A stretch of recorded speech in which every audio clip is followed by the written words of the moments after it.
let's go ahead and start today's first video. And this one is about, well, drama.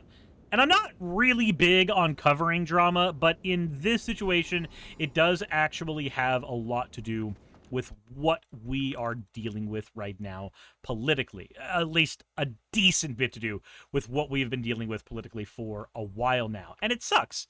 It really does suck that when people talk about human rights violations, it just kind of gets turned into the drama of the day. But that's kind of what we're dealing with right now. So, for those who don't know, there was a whole situation with Ethan Klein and Hasan Piker. Now, Ethan is more on the liberal side. Hasan is more on the leftist side of politics.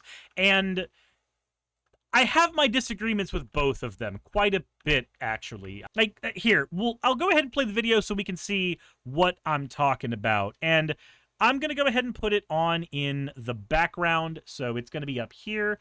This is about Asmongold and Hasan, because, of course, we're going to be talking about Asmon as well. Asmon is becoming one of the most watched streamers in the world. And you know what? I don't hate that he is being successful. That's not where my dismay comes, where all that's concerned.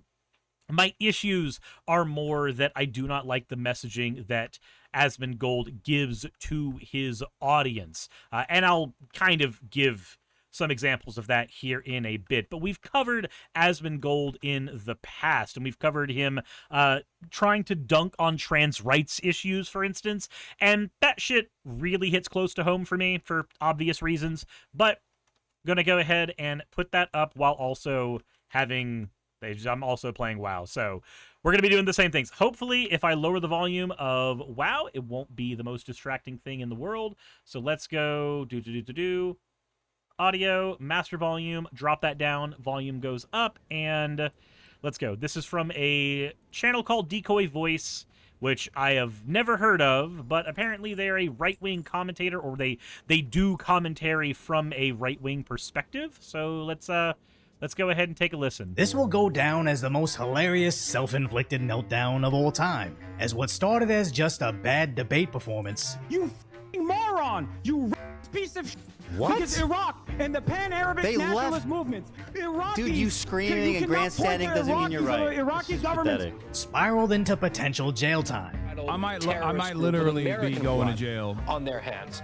Now, although his streaming platform, Twitch, can protect him by apparently blocking all attempts to report his violations, they can't protect him from customs and border protection, as they stopped him when re-entering the country. They're asking me about Trump, they're asking me about like Hamas, and do you think Hamas is a terror group or a resistance group? Like, he just kept asking over and over again, depending on... So, that's not something that I'm super big on customs asking people, because, okay, most people in the United States are not going to be experts on the geopolitics for what's going on in the Middle East. They're just not, right? That's not an area where most United States people have expertise. It's why I've only done minimal coverage of it, and when I have done coverage of it, friends of mine that do live in the area, a friend of mine who's in Lebanon, routinely do reach out to me and say, hey, you messed up on some stuff. I need to go ahead and maybe correct some of it. And that happened, like, after that's happened so many times, you kind of accept the fact that you're just not really an expert in that field, so you talk about it as you can, but you don't make it a focus, right? At least I don't make it a focus, because it's not an area that I can hang my hat on with confidence. I can say genocide's bad, and I can say that Israel's participating in a genocide in Gaza, but more details past that is not something I'm going to be able to do. So, trying to pressure people coming into the States just being like, do you think Hamas is a terrorist organization? Why is I don't know not a valid answer to that? Like, I feel like that should be a valid answer to that. Also, just in general, how fascistic does it feel to have your political allegiances questioned as soon as you come into the United States, as opposed to that being considered, like, a free speech thing, right? On how I answer those questions, like, I'm going to jail. Because he left, went away for like 35 minutes, came back, and then he asked, like, actionable items. But a lot of the that like the Ethan Kleins of the world have like cried about over and over again were unironically brought up in that conversation. The very fact that that was like a point of contention that could have gotten me arrested is insane. And I genuinely in that moment was thinking like, these dumb slop tubers are actually playing with fire. Now it sounds like Hasan is blaming all the YouTubers that cover his content as to why the country would be concerned with his comments, conveniently ignoring it's his own words and actions that caused this. Now, So, no, that's actually not really true. It's true to a degree, but the way a YouTuber decides to engage with something does color it for their audience. It does color how their audience is going to respond to that content. Period. Like that, to ignore that bit of reality is to, well, quite frankly, ignore reality, and it's to ignore your role in changing public perspective based on what? Just based on it being your prerogative that you don't like acknowledge that? Like, it just feels weird to me. Said, just add a giant asterisk to the claims. Like, okay, so let's say that I am a left-wing commentator, you know, which I am, but let's say that I'm a left-wing commentator and I am talking about the issue of trans people in sports. And I am talking about it through the lens, right? Through the lens of the lived experiences of people who grew up where sports was one of their few ways to socialize, and they are seeing it not as this is a competition where we need fairness amongst all parties, so much as they see this as this is a coming together moment for me and my peers.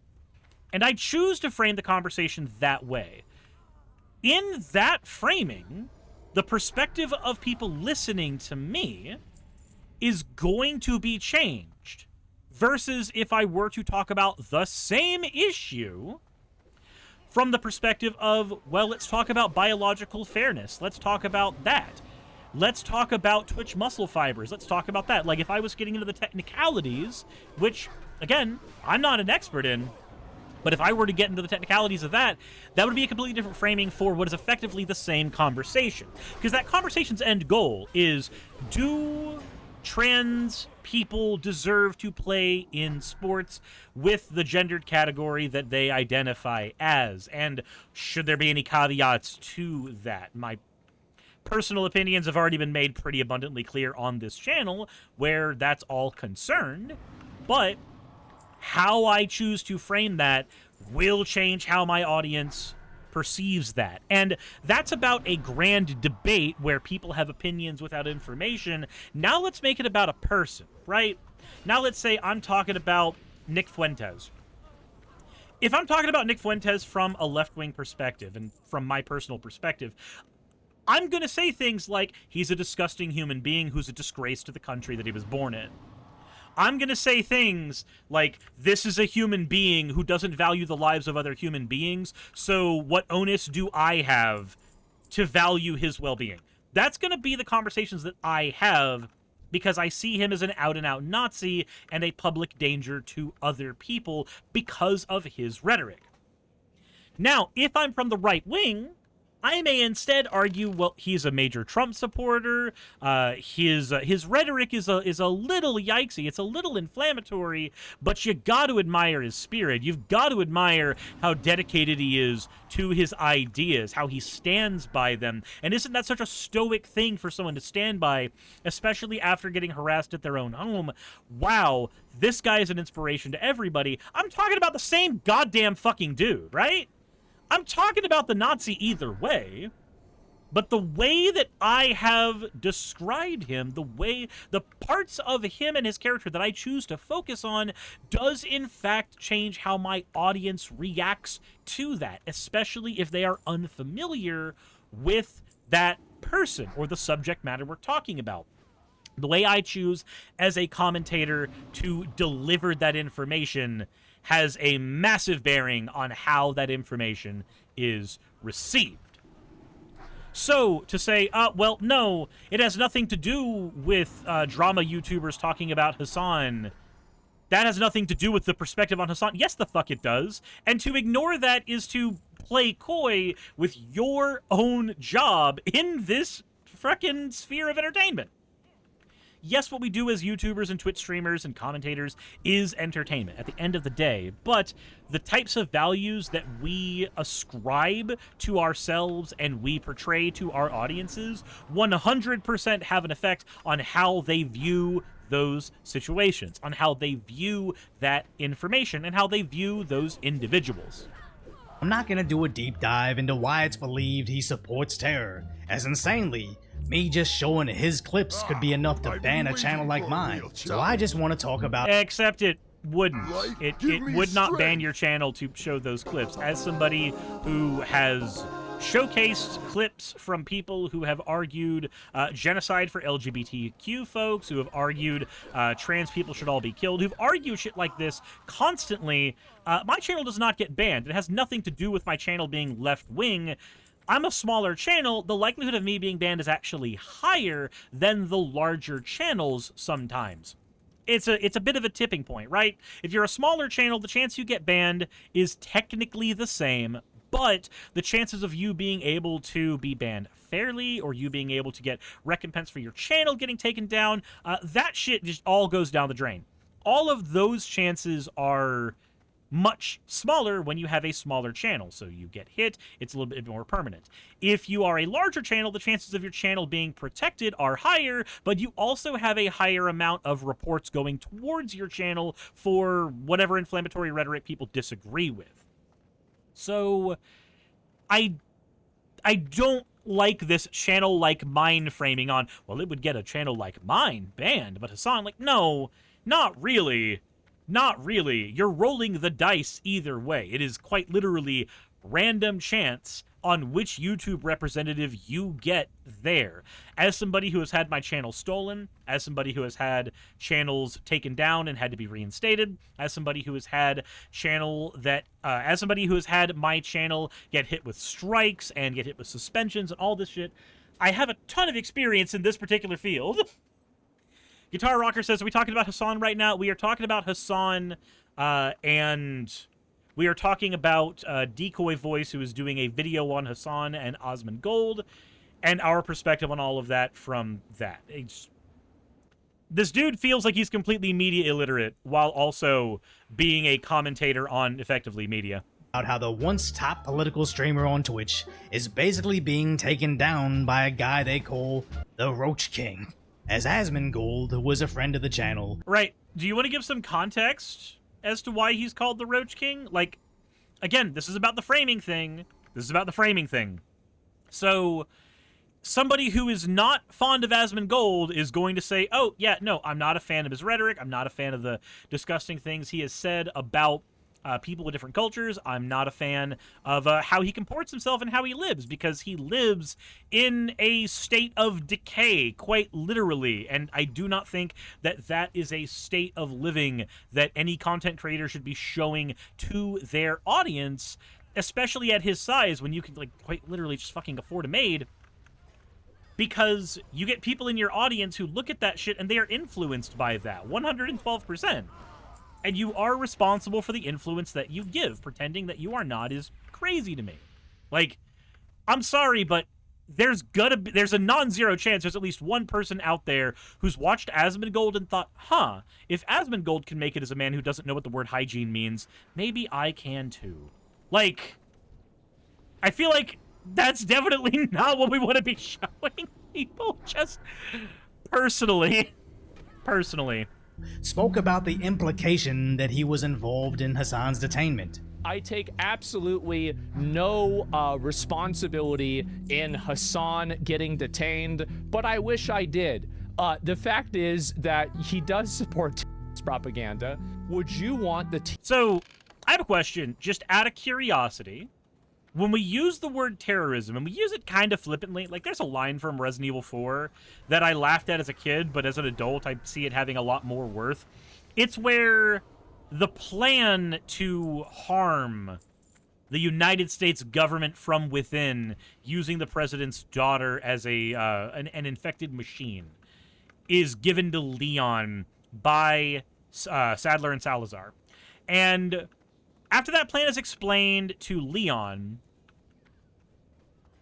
Leon is asked what he thinks about the plan, and Leon just responds, because he's the servant of the president, his response is, "It sounds like terrorism."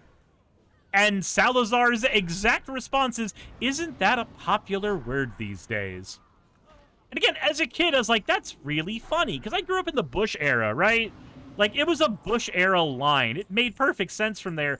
But as somebody who's looking at what's going on in the Middle East, you know, from a window, what's the difference between freedom fighting and terrorism? It's really just perspective. Like, if you feel like the area you live in is being oppressed, and being oppressed in a major material way by a superpower, and you fight against that, and more avenues to fight against that via nonviolent ways are stripped away from you, and the only option you get left is terror, like, is violence. See, it's even in my vernacular, I've slipped into it. The line that it becomes terrorism from freedom fighting, there is no line. It is just the perspective there. To people in Israel, what is being done, if Hamas does anything, is considered terrorism, and to the people of Palestine, it may be considered freedom fighting. Again, I don't know. I don't have perfect perspective of what goes on in the Middle East, but from my outside perspective, that's what I see. And no, I'm not going to go as far as to say Hamas is like Sonic, because again, I have no way of backing that claim up in any way, shape, or form. And I don't support Hamas, because I don't support the killing of fucking civilians.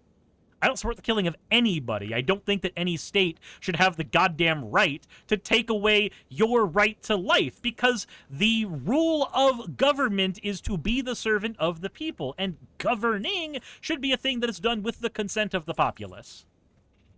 Ah, I've been waiting for a real challenge. Is it just trying to make a tiny joke? Yeah, but it's a joke with people's lives on the line. Like, it's a joke with people's lives and the balance that I'm not super comfortable making.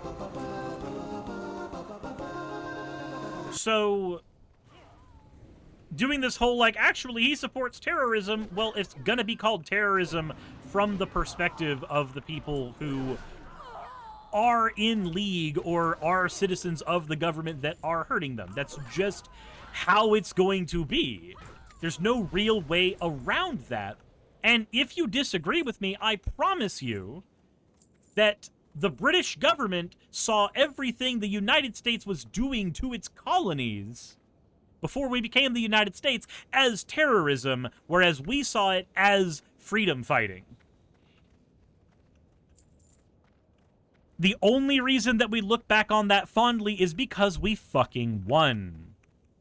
And the only reason that the British don't look on it as some stain where the terrorist insurgent cell won is because we've maintained good political relations with them up to this point. But if those geopolitics changed, then that would not be the case anymore.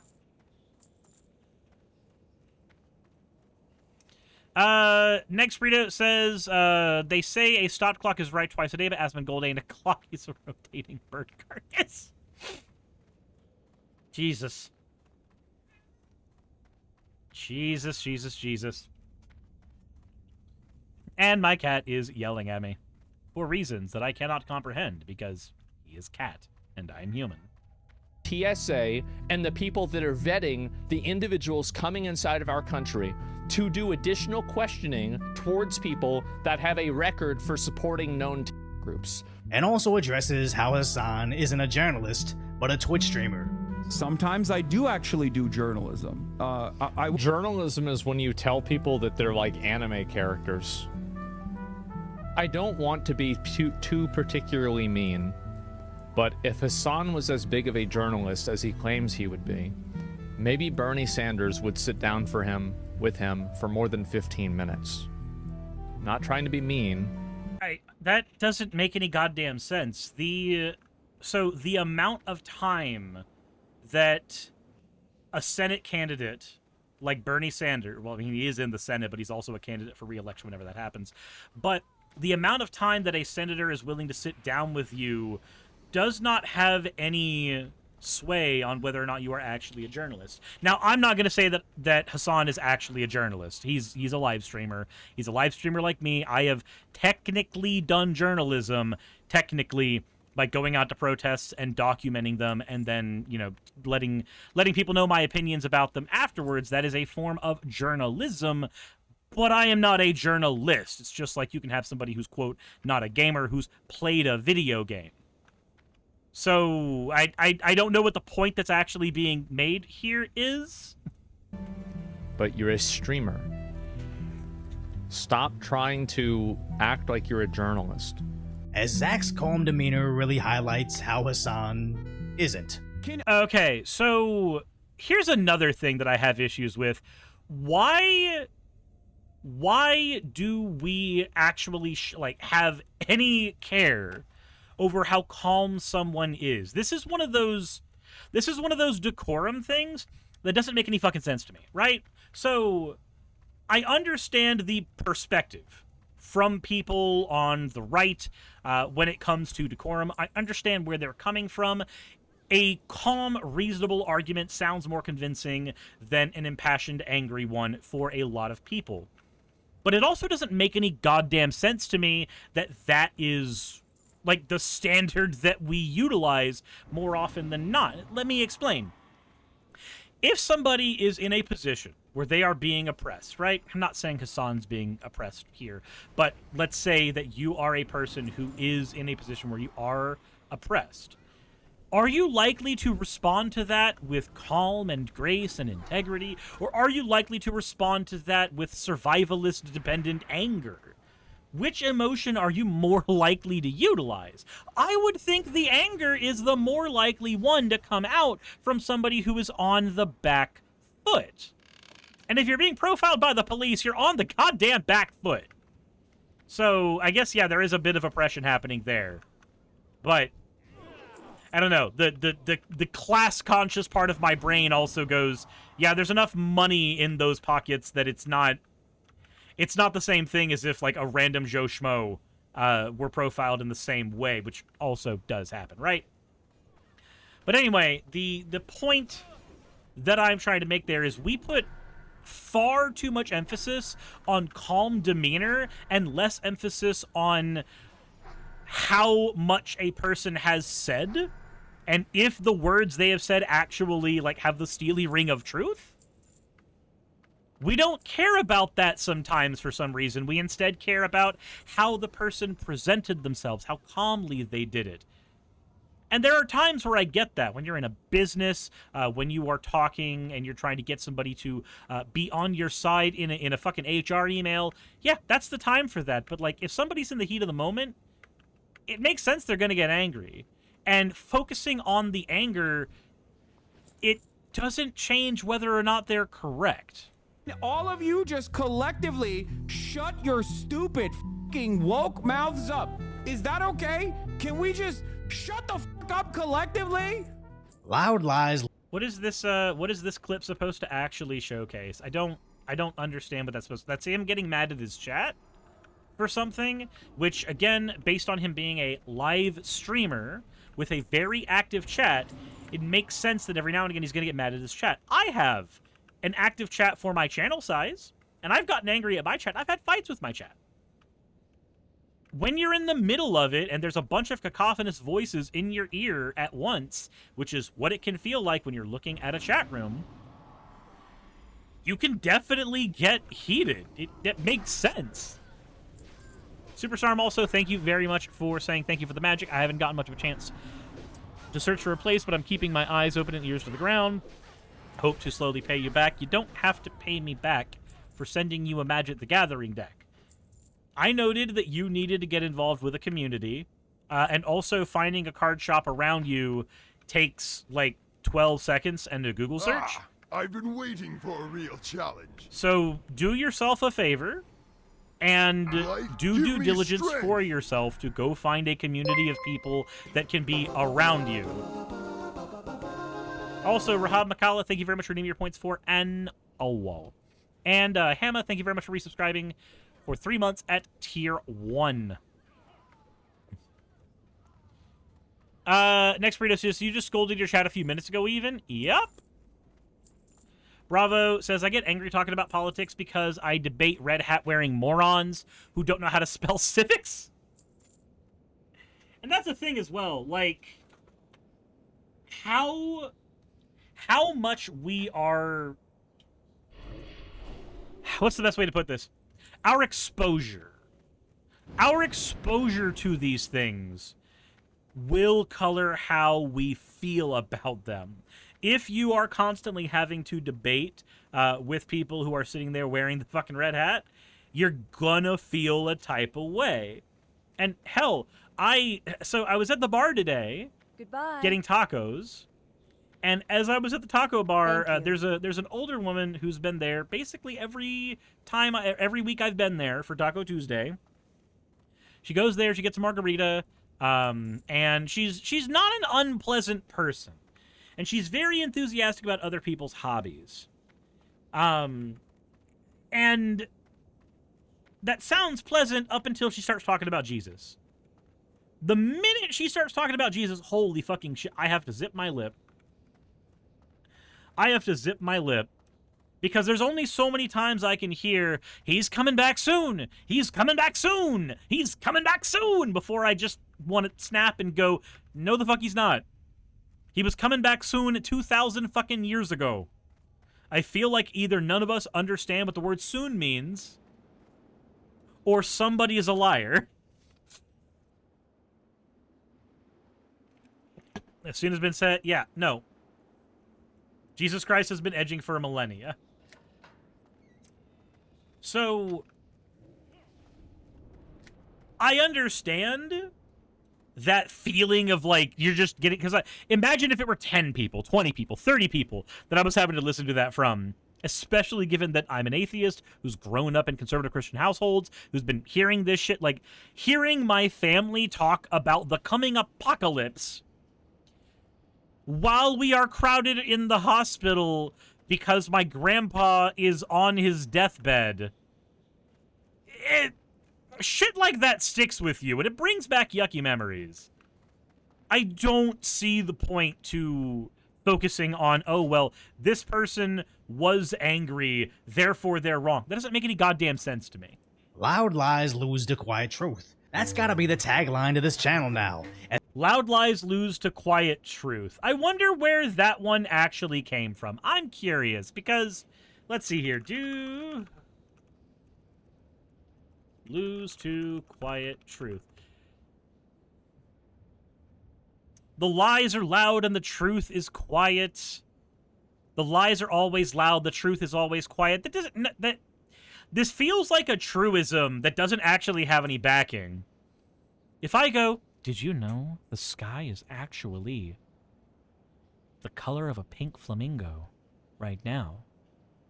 Or I go, the sky's fucking blue!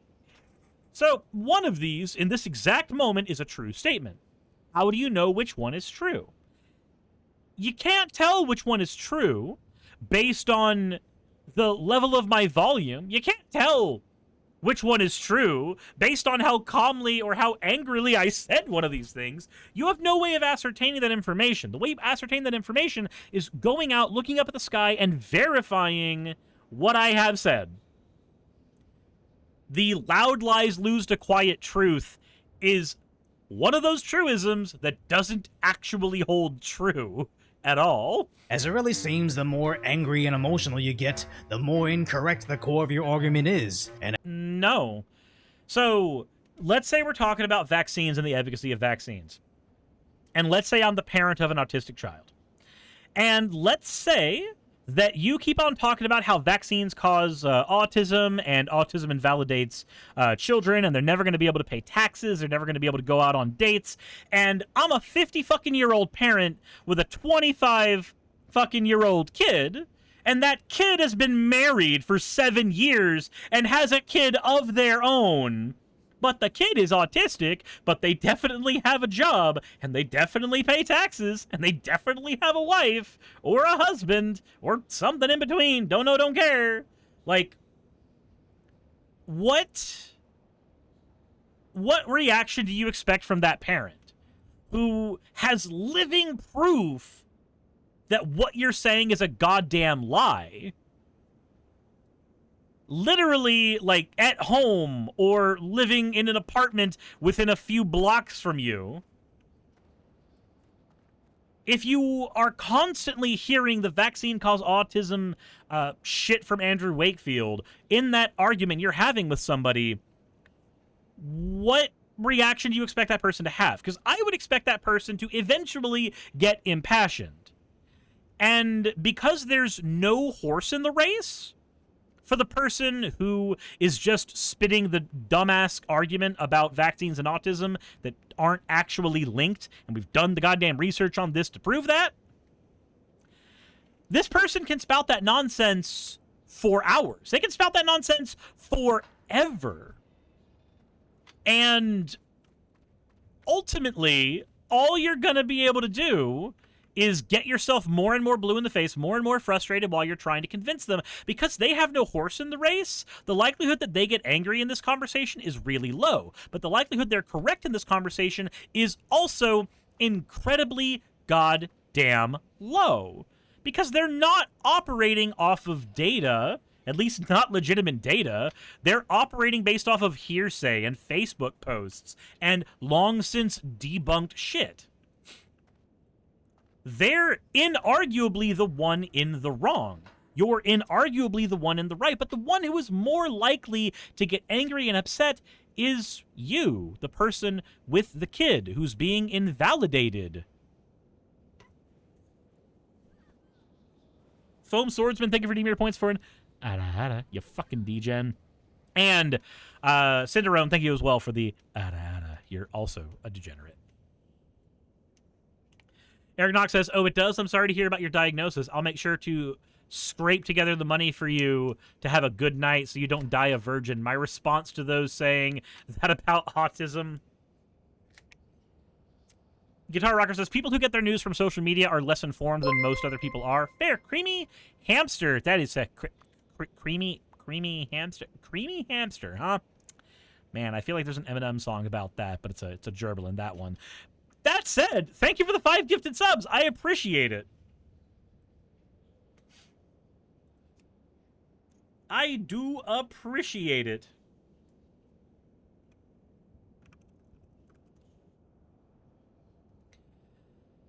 There's just some good RNG on that one. Seems fair.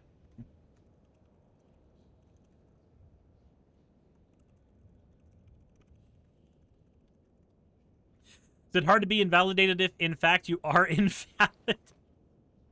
But no, like, I don't like this quiet truths, loud lies argument because it doesn't actually have any bearing on whether or not something is true. It's just a common shorthand that we tell ourselves so that we can be comfortable, basically. That's effectively what it is. Because nobody can think through the entire logical stance of every argument all the time from dusk till dawn. Nobody has that level of cognizant capability. Also, Clueless Expert, thank you very much for the 5 gifted subs. And Debonsk, thank you for redeeming your points for an Awol. But because nobody can handle that kind of cognitive load all the goddamn time, it makes perfect sense that people come up with these shorthands to try to make sense of the world around them, to try to make it easier to process information about the world around them. It makes perfect sense, even if it is not based on actual reality. It's based off of trying to truncate reality into something easier for us to process, which is not a path to truth, it's a path to convenience. There's nothing wrong with trying to blaze a lot of paths to convenience so that you can operate, right? There's nothing wrong with trying to find better ways for you to simply exist. That's not something that I can hold against you or ever will hold against you. But when you start using those truisms to try to say, no, this is how reality is. It's how it always is, as opposed to recognizing them for what they are, which is shorthands that make communication easier for us, make communication faster for us. Need help? These great All beasts you do is you make life far more complicated for yourself, because now you get yourself embroiled in a billion goddamn lies. Be careful.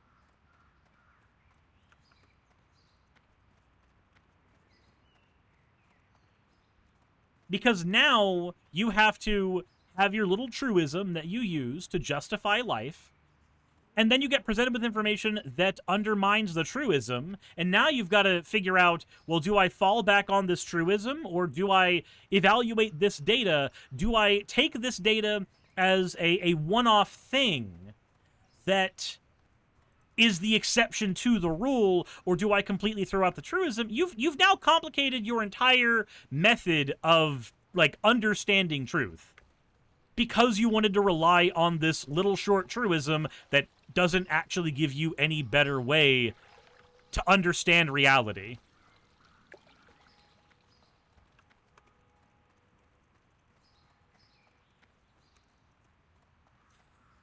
Old Gus says, I was once on a path of convenience, then I took an ara to the Nietzsche. That's, those are certainly words. And as Hasan continues to tumble down the path of irrelevance, the more he's going to attack anybody laughing at him as he descends. As he's mad at Ethan's coverage. Okay, hold on. So this is one that I actually found kind of interesting. The path of irrelevance argument. He's going to try to drag anybody down on the path of irrelevance. Is it really trying to drag somebody down when you're just arguing against one of the largest streamers on the planet whose opinions on you feel are incorrect? Also, the path of irrelevance argument? Yes, my daughter. That's confusing to me. That one's very, very confusing to me, and I'll show you why real quick. And my group is just going to have to deal with the fact that I am going to be a little slow getting over here. So, this does not look like the path of irrelevance to me. The path of irrelevance of gaining 1,000 followers on Twitch every single day? The other days you're gaining like 200 to 500, which is still fucking respectable. Your daily average is 639 followers. Okay, that doesn't seem like waning in relevance. Or how about YouTube views? We should be seeing a lower amount of YouTube views. We should be seeing a drop in subscriber count, if that is what's happening. Instead, we see 10,000 extra subscribers, 1,000 subscribers a day. We see 800,000 views every day, a daily average of 730,000 views. That's more than the amount of views I get in a month on my channel. Now, granted, I know for a fact that I am not the most relevant streamer out there. I'm just not. Now, the reason that he says this is because by comparison, Asmongold's daily average for views is 3.5 million. Hasan has a fifth of Asmongold's views. That's where he's pulling this from. Instead of... The Scourge is a persistent bring the threat light. to the Okay, Alliance. thank you very much for the quest. I don't want to listen to your audio. Instead of actually analyzing the reality of the situation and looking at it from the perspective of Hasan thinks Asmongold is wrong, and therefore, as a streamer that covers this stuff, is talking about him being wrong, and talks about his viewer numbers because he doesn't like seeing a lot of people in an audience get information that he believes is wrong. Instead, he goes, nah, Asmon got the bag, and Hasan doesn't have the bag anymore, and he's fumbling the bag, and he's mad that Asmon has the bag. It's that stupid goddamn hustler culture feeling of, like, people are mad at you because you've made it, people are mad at you because you're right, when, again, that's a nice quippy truism that doesn't tell you whether or not you're actually correct. Of his crash out. And you barely get 3.4 million views on it. What a fucking flop, dude. Oh my god. What is this? Currently sitting at minus 50,000. Oof. Saying barely. Also, this is the one area where I actually do think Decoy Voice has a point.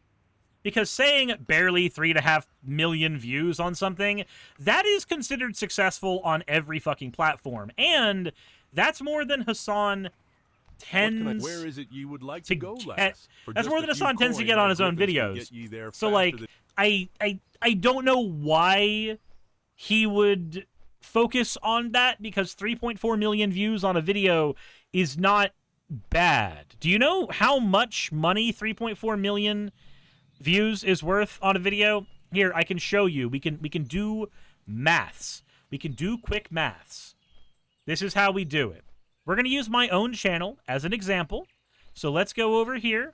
Let's go to YouTube Studio. And let's see here. So my channel has made $1,500 last month, which is pretty decent. It's not enough to live off of. That's pretty decent.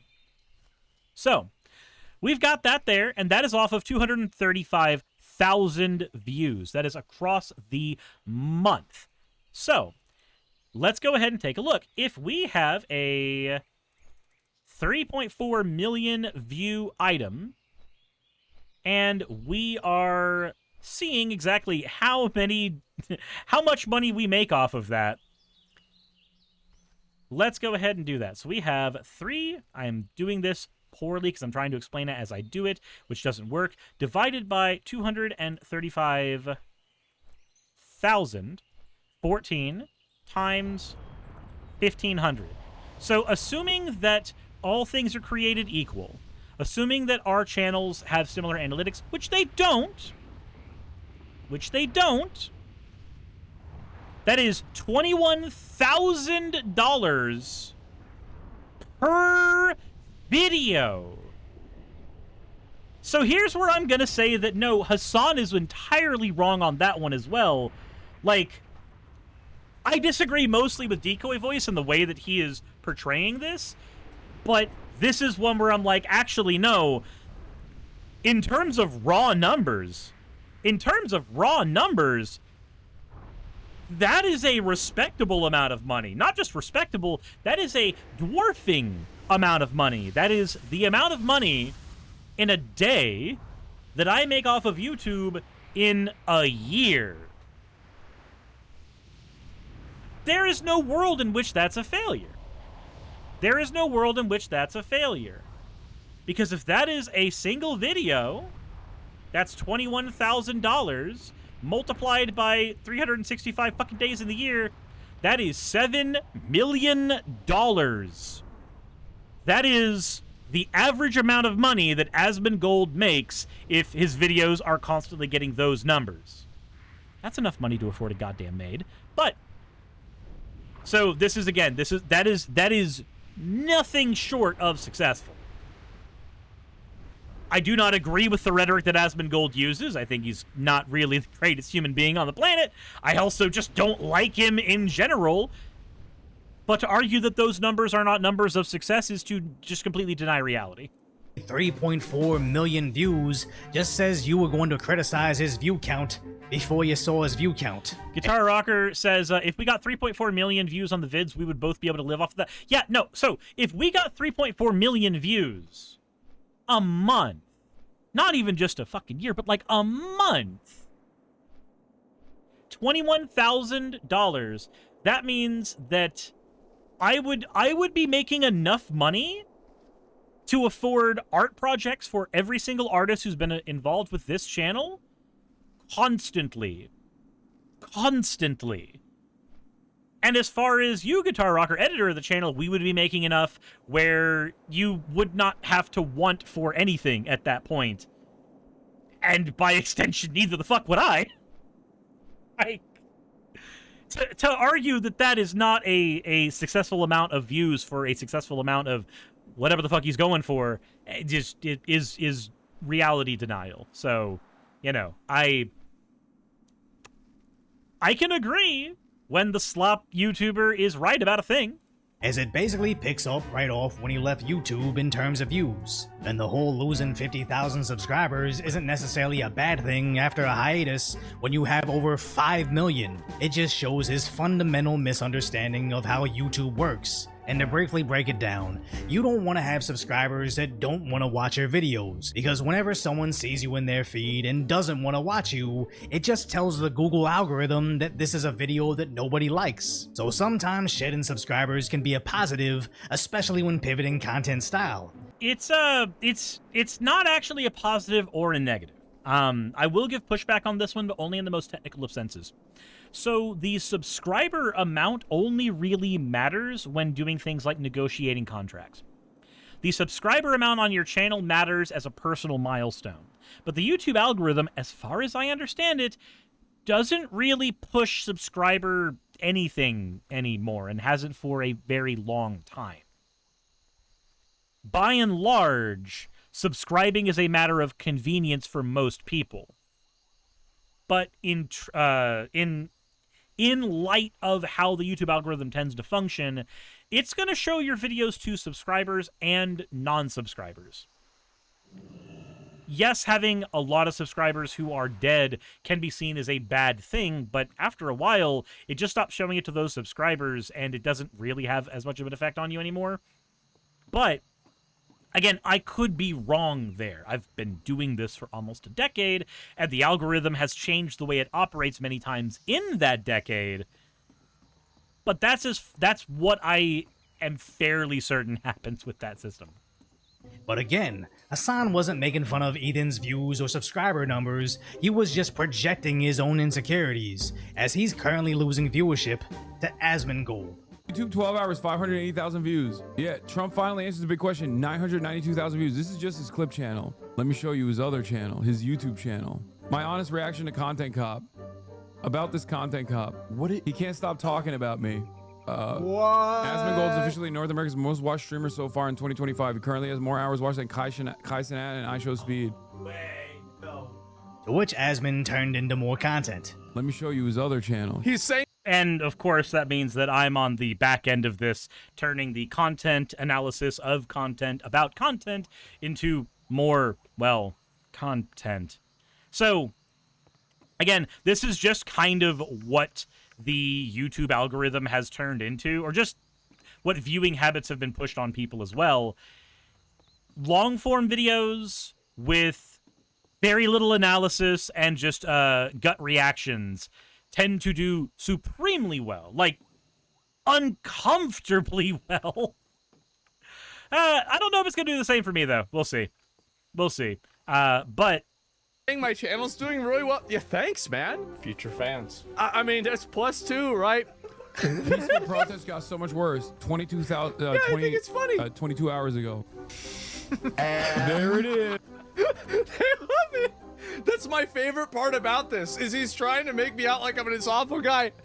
They think that is funny. Yeah, there it is. I mean, honestly, I'm glad. Because, like, you know, for a long time, you know, Hasan would bring guests over and show them terrorist propaganda. I know they're singing, but I'm seeing just guns and shoot. This isn't a music video, Hasan. And now he's just complaining about my YouTube channel. So I actually think this is a pretty big improvement. And as someone that also creates content that Asmongold also reacts to, getting 8 times the views, I find it hilarious that this angers Hasan so much, as that's just the online content game. Hasan reacts to. so it is the online content game.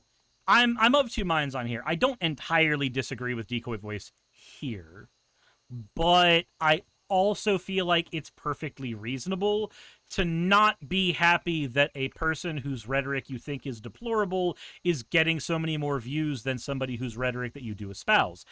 And, I mean, it doesn't help if you have a personal goose in that chase, because the person whose rhetoric you espouse is you.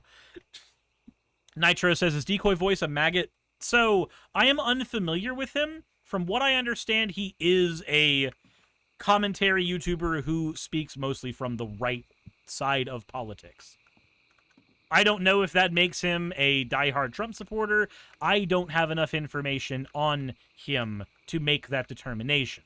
When I see something I disagree with, I am disagreeing with it.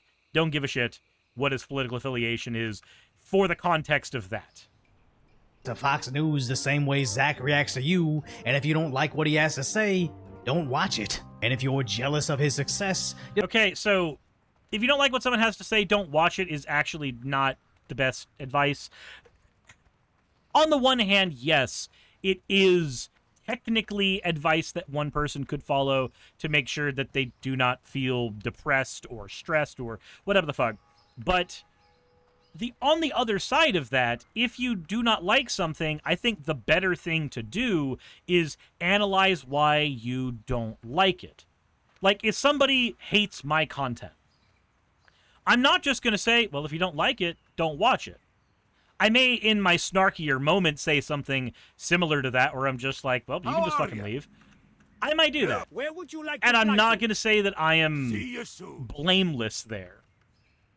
But in terms of what's actually effective to do, like from a personal standpoint, the best thing to do when you don't like content is to sit down and analyze why that is. So as an example, I've seen people who come in and say they hate my content on my Magic the Gathering channel. And I've gotten a gamut of reasons why. Some of them saying that I give bad advice to new players because telling them they can play Magic for cheap is not good advice. I've gotten people saying that they hate my content because of the avatar. I've gotten advice saying they hate my content because it seems like I don't actually give a shit about things like Magic Story, despite actually caring about the story and reading the books. Like, I get a lot of that fun interaction over there. And the answer is always going to be the same for me in my most consistent days. If you do not like that stuff, if you do not like what I am doing, ask yourself what the real reason is. If you hate the fact that I use this avatar, ask yourself, well, is there some reason that you hate people being VTubers? Is it because it's some kind of weird immersion breaking thing? Is it an uncanny valley thing? Like, what is the actual reason there? If you think that telling people that they can play Magic for cheap is not good advice, then ask yourself why. Is it because you think that nobody should spend any money on Magic cards and you hate anybody that gives advice that requires them to support their local game stores? Like, what is the actual argument there? What is the actual hang-up? The Scarlet Necromancer says, you know how to make content better than I do, so I trust you know what you're doing. But see, here's the thing. I don't know what I'm doing. I wade through the minds of making content blindly, and sometimes I happen upon things that work.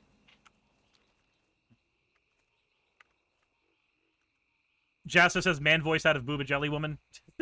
Just use it as motivation to elevate yourself, as spreading lies about him to your audience does nothing. India had Gandhi. It's the country of peace and harmony. Asmongold had a fairly balanced take. Dude, Asmongold would literally laugh at you being ethnically if you're Indian, okay? He thinks brown people are inferior. What the f are you talking about? I think they're great people. I'd love to go to India. I think their culture is great. I wouldn't necessarily eat some of the street food there, but I have a tremendous respect for them, and I think that it's totally unfair the amount of negative sentiment and negative criticism they get here in America because of call centers over there. So I'm just curious here. If we're going to play that clip as evidence that he doesn't have a disdain for people and say that people deserve to be genocided, what is this rhetoric here?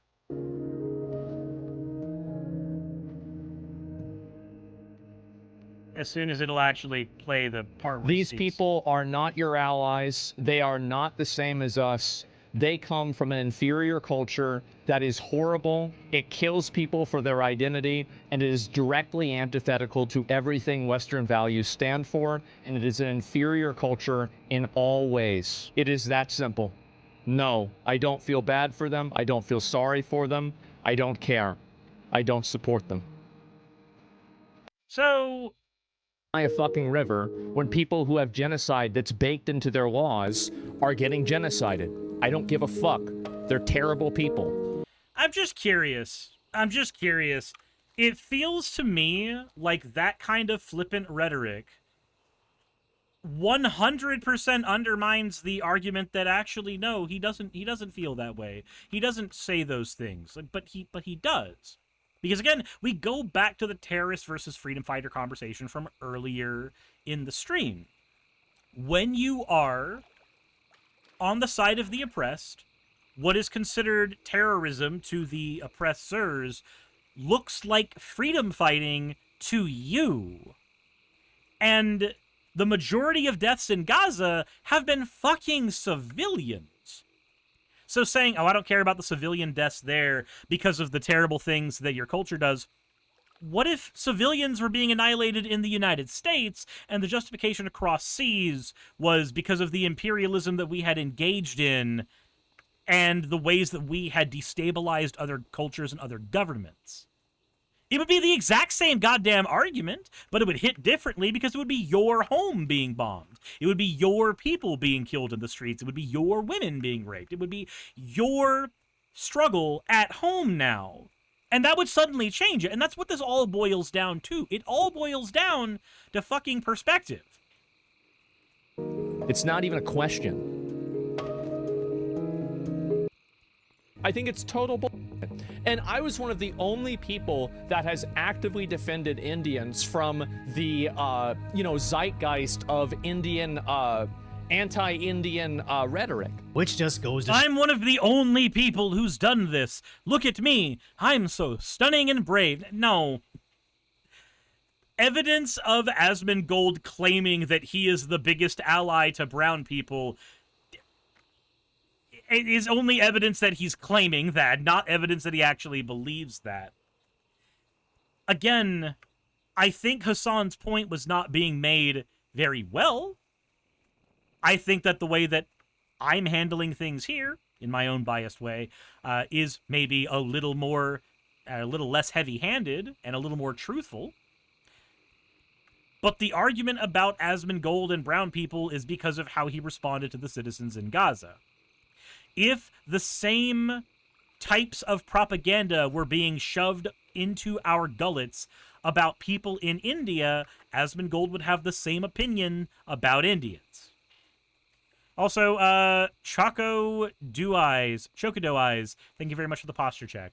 Show how, again, whether it's view counts or views towards specific people, I don't think Hasan actually has anything to stand on. He just wants to label anybody that endangers his relevance as evil people do. I don't think Asmongold is actually a danger to Hasan's relevance. I don't think that's... I don't think Hasan even thinks that way. That feels like a very slimy way to respond to this, personally. Do not listen to, as even at his in-person appearance, he's still talking about Asmon. At first I wanted people to talk about politics because I thought like there were a lot of progressive people out there. And then Asmongold became the largest political content creator on the platform, and some people know who that is, but he's a right-wing commentator now, the biggest right-wing commentator in North America actually, and now I'm like, maybe don't talk about politics. It's better if they stay apolitical. I really wonder if Hasan regrets switching from his original bro persona to this holier-than-thou leftist activist that's always one misstep away from being cannibalized by his own. Wait, but I guess that's why... But wait, Hasan's been a leftist speaker for as long as he's been on the platform. Like, even when he mostly had his, quote, bro persona, he was still talking about politics from a left-wing perspective. Like, that's how most people know him. Like, he's from the Young Turks. What? Yes, the point about the leftists infighting and cannibalizing their own, I agree with that. We need to get better about that shit in general. That is a perspective that I think people on the right have noticed and people on the left should fucking share. We need to get better about working together and get worse about tearing each other apart for shit that we don't agree with. Little shit that really doesn't goddamn fucking matter, but we think it does. So, yeah, there's a little bit of salient criticism there, but it seems to be completely divorced from the reality that Hasan actually, like, how he's existed on these platforms for years. Why this crash out is so satisfying, as I believe he was just on cruise control with his content, constantly trying to cater to an increasingly more extreme audience he's cultivated, not understanding that just because he's Twitch's favorite streamer that gets absurd levels of preference and protection, that he wouldn't face actual consequences. Does he get absurd levels of preference and protection? Again, I don't think that's actually how this works. Like, okay, so there is something to be said on Twitch versus YouTube. Twitch definitely has a different environment than YouTube does, and Twitch tends to keep people around a bit more. So If we are talking about Twitch specifically, then that environment may actually favor Hasan more. Again, I don't know the inner workings of that. I'm not 100% if Decoy Voice here knows the inner workings of it either, though. From how extreme his statements have become. Meanwhile, you got the Roach King casually lapping you in your own field with zero risk of going to prison. Oh! Oh! How is the scratch out still going? I don't even think it's begun yet. I think it's only the beginning. This is it. Loud lies lose to quiet truth. So don't let them hide everything else we find. Make sure you subscribe with those notifications on.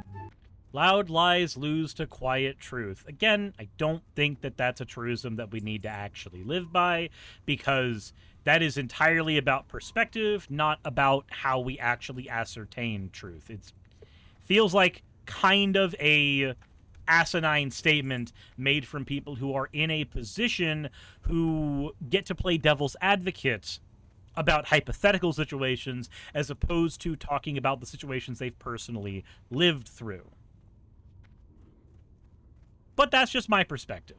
So here's where I've got to throw it back to y'all and ask you what your thoughts are. And technically, I should have also had a call to action earlier in this video. That would have made sense for me to do, but turns out I'm really bad at doing that.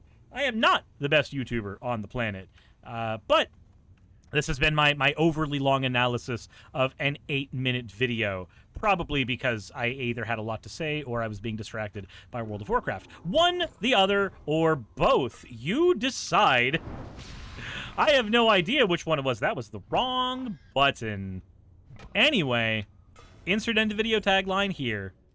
Hey, thanks for making it to the end of the video. I really could not do any of this without all of you. Those of you watching, and especially those of you who support me on Patreon. I wanted to go ahead and take a minute to thank all of you who do that, because with YouTube being what it is these days, I really cannot do this full time without the support from each and every one of you. Those people would be Red Joker, Purple Poundini, Jemshin, Britzkrieg, Jupe the Malignant, Michael, Ravelern, Mabbity Babbity, Astral Frontier, Tales of Atonement, Nixie Chan, Kiri Artemis, Victorian Alchemist, I'm not saying the last part of that, and you know that, Leela Ururaka, Arcton Arclacier, Kiratorian, Dren Hadamata, Jordan M, John L, Lord Bleck, Smiling Game Master, and Fireshard. Thank you so very much. But since you're here, why not go ahead and try watching another one? There should be one that's on the screen right now. And if you are a patron of mine, I wanted to go ahead and thank you again for all of your support. There is still a video you could press though, if you'd like. I would appreciate it just a little bit.